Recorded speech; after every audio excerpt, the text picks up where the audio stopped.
મિત્રો, વ્રજ નર્સરીમાં આપનું સ્વાગત છે। આજે આપણે જાણીશું કે વ્રજ નર્સરીમાં આંબાની કલમ કેવી રીતે તૈયાર કરવામાં આવે છે। સૌપ્રથમ કલમ માટે તંદુરસ્ત અને મજબૂત રોપાની પસંદગી કરવામાં આવે છે। ત્યારબાદ સારી જાતના આંબાના ઝાડમાંથી તંદુરસ્ત અને વિકસેલી કળીવાળી ડાળી પસંદ કરવામાં આવે છે। આ ડાળીને સાયન કહેવામાં આવે છે। હવે રોપાના થડ પર ધારદાર છરીથી યોગ્ય કટ કરવામાં આવે છે।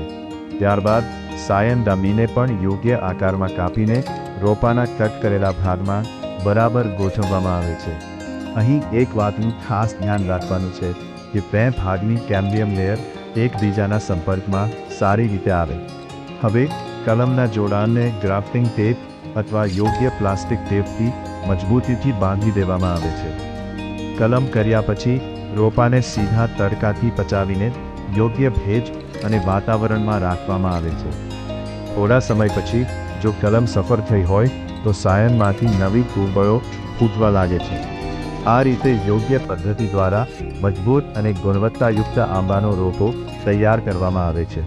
તો મિત્રો, આ હતી વ્રજ નર્સરીમાં આંબાની કલમ બનાવવાની સરળ અને વૈજ્ઞાનિક રીત।